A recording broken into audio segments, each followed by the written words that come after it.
This is He Knows Everything, bringing you that heat and that far. All right, y'all. We got to be honest. As boxing fans, we got to call a spade a spade. We got to keep it real. We got to keep it a buck, and we got to keep it 1,000. What we saw last night was a display of two titans going at it. Deontay Wilder showcased heart.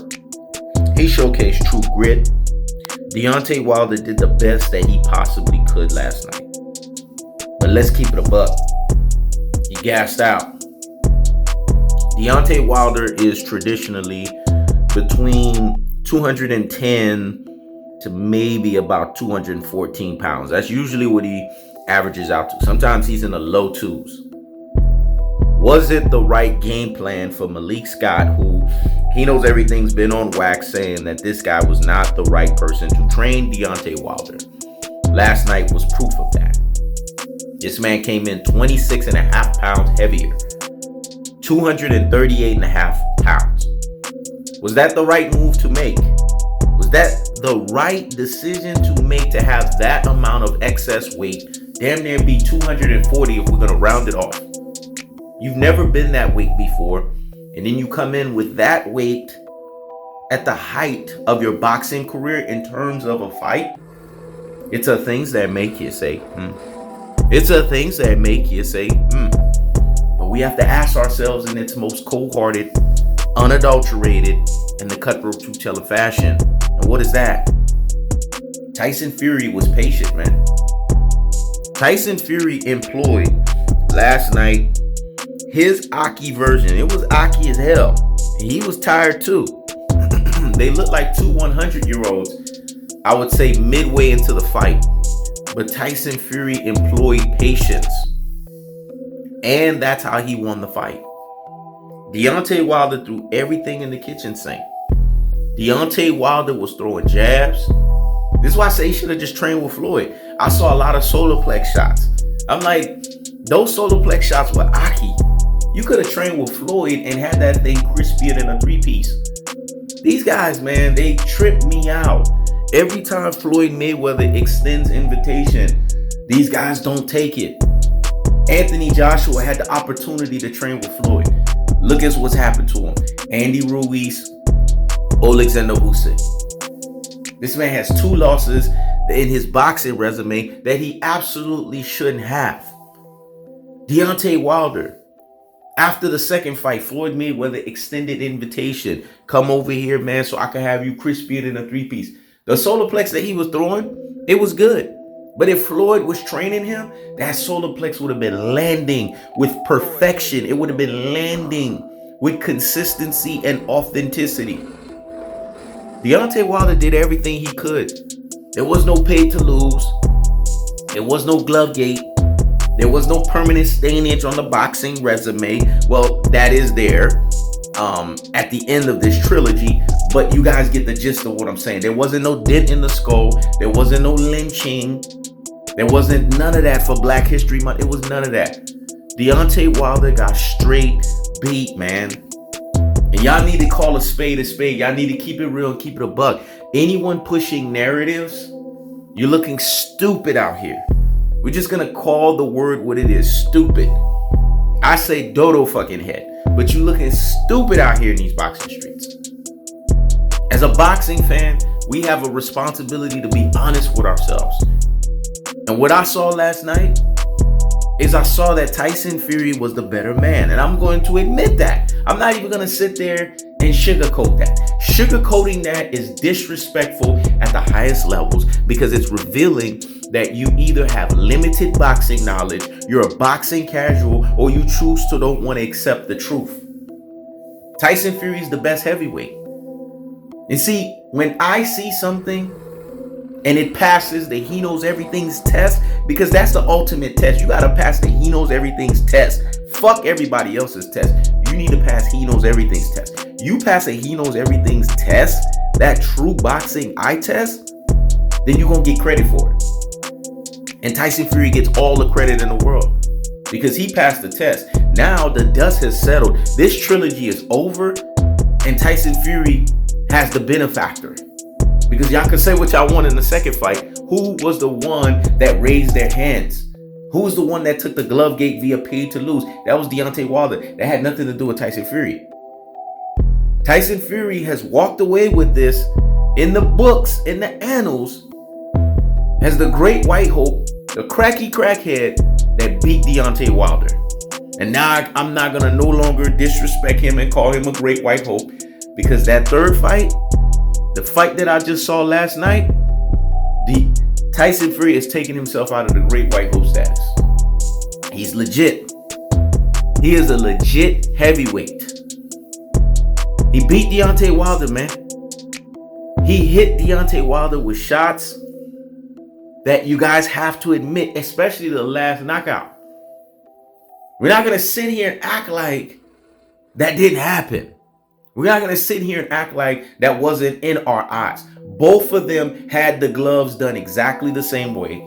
There wasn't no turning off the camera in Tyson Fury's camp. I saw that. Everything was played fair. The issues was Deontay Wilder had the wrong person in his corner. If it ain't broke, don't try to fix it.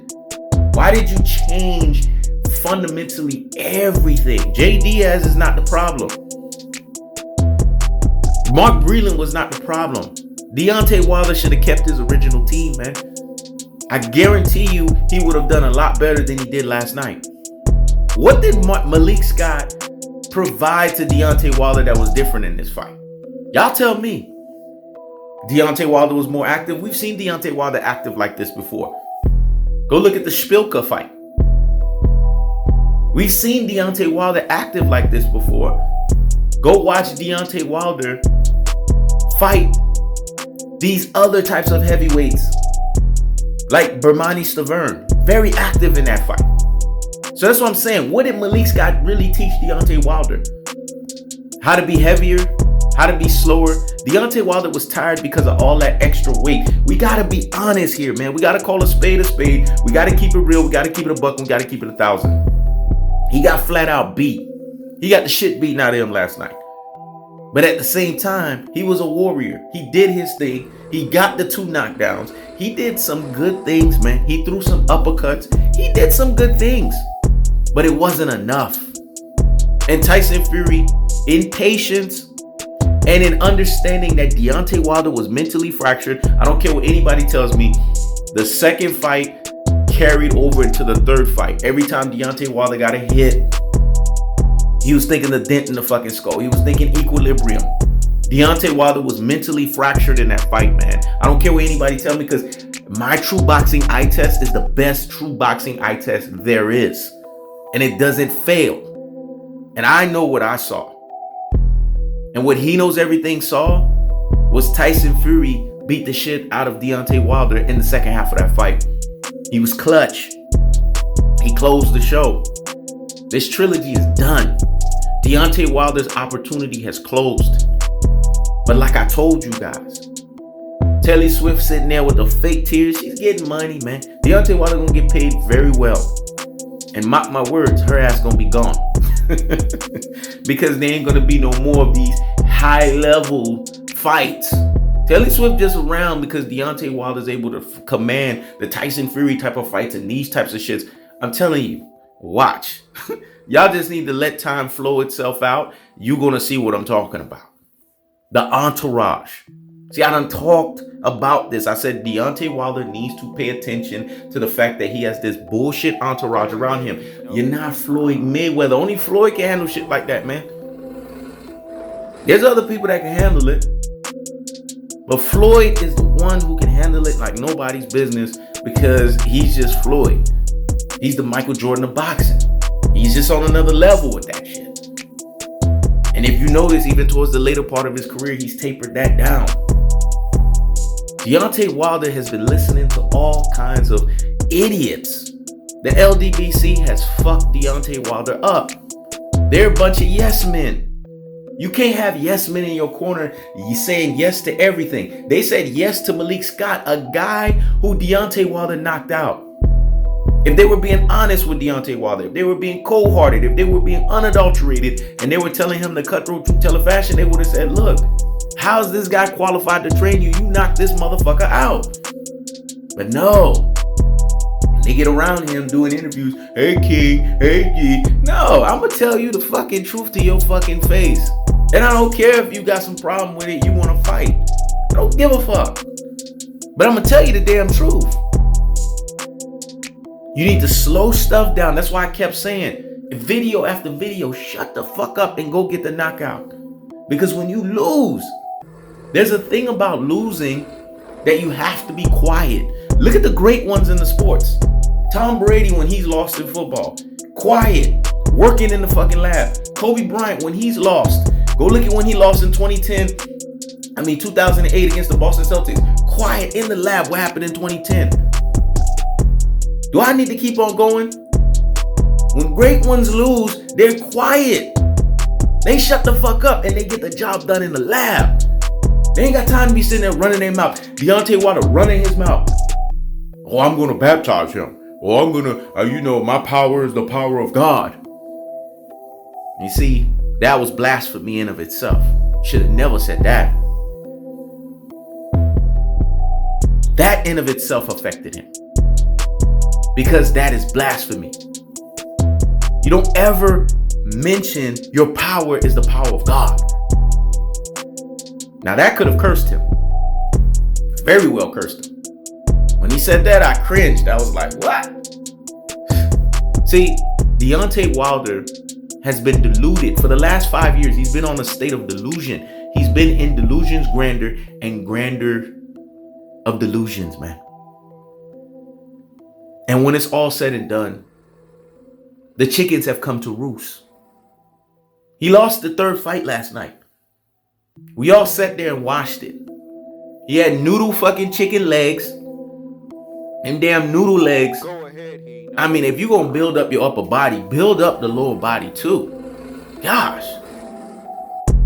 This man was tripping all over himself. And his stamina was shit. We got to be honest. There's no way to justify that. His stamina was shit. Last night, it was worse than Tyson Fury. Deontay Wilder is known for his athleticism and his explosion. This is what Malik Scott did. He made Deontay Wilder worse. But HeKnowsEverything told you that was going to happen. And HeKnowsEverything told you guys he did not believe. I still rooted for Deontay Wilder because I'm going to always root for my own. I'm going to pick my own over anybody. That's just the way I roll. Now, a lot of times they get me in fucking trouble, but it is what it is. But I knew that that was a spelling of doom because I saw right through it. Remember, HeKnowsEverything's a three-dimensional thinker. Sun Tzu, aka Art of War, 7 steps ahead of the game, 48 laws of power on that ass. So I see the things that the lamest person is unable to see. And what I saw in seer mode fashion was these things were going to happen. And that's exactly what happened. So I'm not surprised. I'm not shocked. Deontay Wilder had the wrong people around him. And when you have the wrong people around you, it messes you up. You don't understand you are a product of your environment. People forget the old adage of that terminology. That terminology reigns true. And if you don't step up and say with boldness that, you know what? My environment is not what I think it is. I need to get the fuck out of this environment. I need to change my environment up. And I need to get with a quality environment that's gonna understand what I'm bringing to the table. Then you're gonna find yourself continuously in a precarious situation. That's what Deontay Wilder found himself. That's why Deontay Wilder lost last night fair and square. No fucking excuses. I'm not making no fucking excuses. This is very clear for me. The shot that Tyson Fury hit him with, that wasn't no glove game. That wasn't no paid to lose. That was just straight boxing technique and skills. He saw the opening. Deontay Wilder had his head out all fucking night, especially in the second half of the fight because he was gassed the fuck up and Tyson Fury let off on his ass. It's very simple. We're not going to sit here and act like we didn't see what we didn't see. Last night was a real boxing fight. I know when shit is fake. I don't need nobody to tell me. But last night, there was no three-pronged monster of economics, politics, and pugilism. The third fight was going to be the culmination of the bullshit circus WWE 2 fights. When the first one, you had your Undertaker moment, 14.06 seconds for the motherfucker to get up. Deontay Wilder technically won that fight because he knocked out Tyson Fury. The second fight, we know the glove gate via paid to lose. All of that circus stuff led to the third fight. But in this third fight, Bob Arum and Frank Warren, did you guys not see who was standing at the end of the podium? The guys who was here at the post fight, it was both Bob Arum and Frank Warren. The guys that told you before the first punch was thrown in the first fight that there was going to be a trilogy.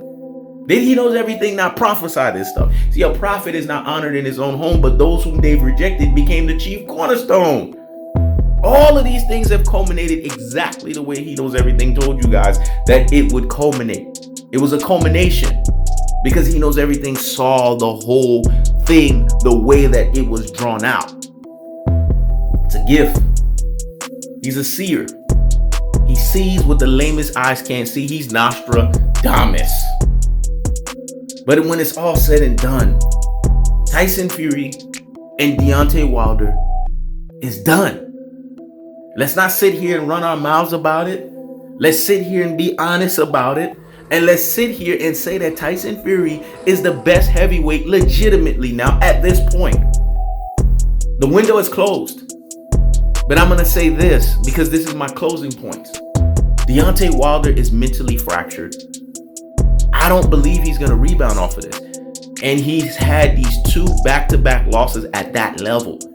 If anybody's played sports, because I've played sports, a number of sports, at the highest level of any sport that you play, when you lose at the highest level and then you lose back-to-back, that stains you mentally.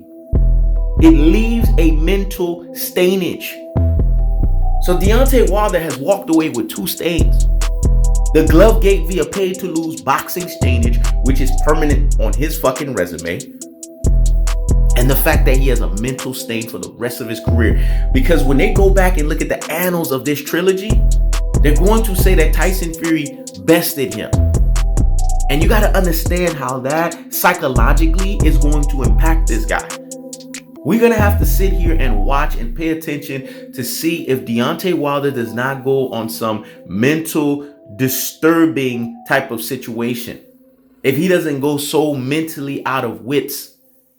Because when somebody has that kind of strong personality and that strong aura and that strong mindset, and they get beat back to back like that, that can have detrimental effects.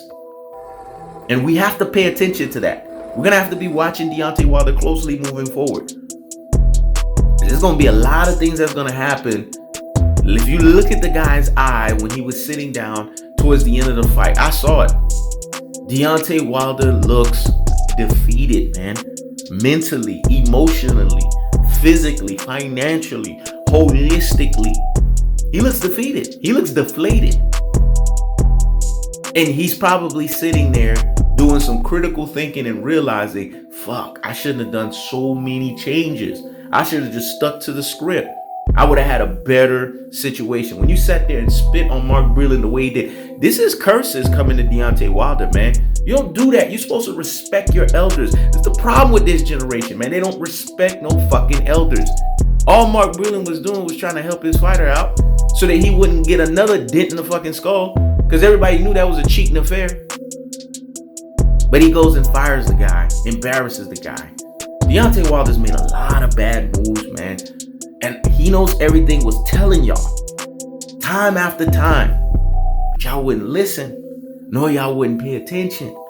But a prophet is not honored in his own home. But those whom they rejected became the chief cornerstone. I mean, that's just the way it's written. When it's all said and done, Deontay Wilder is mentally done. And I do believe that from here on out, unless he's fighting Dillian White level opponents or lower, he's going to have to wrap it up. That's the cold-hearted. That's the unadulterated. That's the cutthroat truth-teller fashion. I keeps the foot on the whoop on the X. I keeps the foot on the whoop on the X. This is He Knows Everything. Check it out.